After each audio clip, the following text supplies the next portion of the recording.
He has had more than enough time to prove that he can do the job, but he is clearly in over his head. You know, she was over her head, and frankly, she should have made the speech live, which she didn't do. She taped it, and it was not only taped, it was taped a long time ago because she had the wrong deaths. She didn't even mention the vice presidential candidate in the speech, and you know, she gets these fawning reviews. If you gave a real review, it wouldn't be so fawning. I thought it was a very divisive speech, extremely divisive.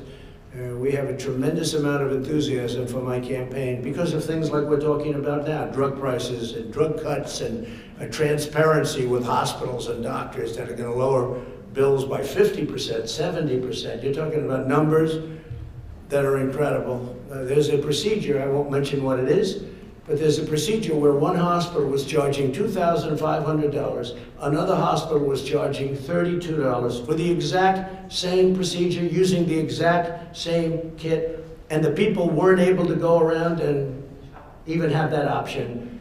And it was the exact same. In fact, we did a study, and the one for $32 actually did a better job, okay? How about that?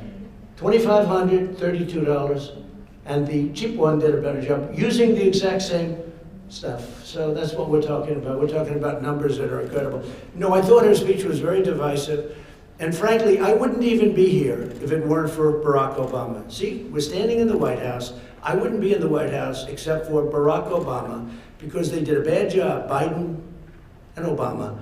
And if they did a good job, I wouldn't be here.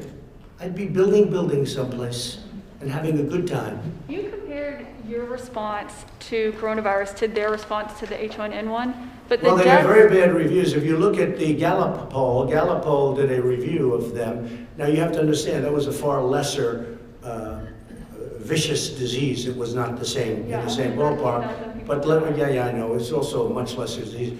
But they got very bad reviews. Gallup gave very bad reviews. And by the way, Gallup at that same time gave us very, very good reviews for the job we've done.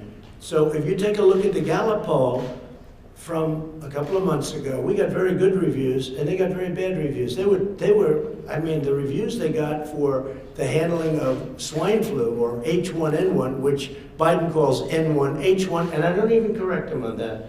I don't even correct him. I said, well, that's a mistake you can make, but that's what he calls it. He's got it a little mixed up, but that's all right.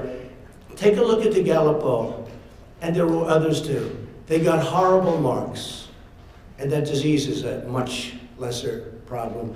Okay. Mr. President, do you support protesters in Belarus, and do you have a message? Do I support protesters and terrorists? Belarus. Oh, I thought you said protesters and terrorists. And do you have a message for Moscow regarding potential military intervention? Yeah, you have to understand me. I like seeing democracy.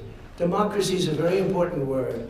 It doesn't seem like it's too much democracy there in Belarus, but we are speaking to lots of people, and we'll be speaking at the appropriate time to Russia, and we'll be speaking to other people that are involved, but it's certainly a very big march, and it seems to be a very peaceful march, unlike some of the so-called peaceful protests that we have where they burn down stores, okay? Peaceful protests, those are not peaceful, those are anarchists.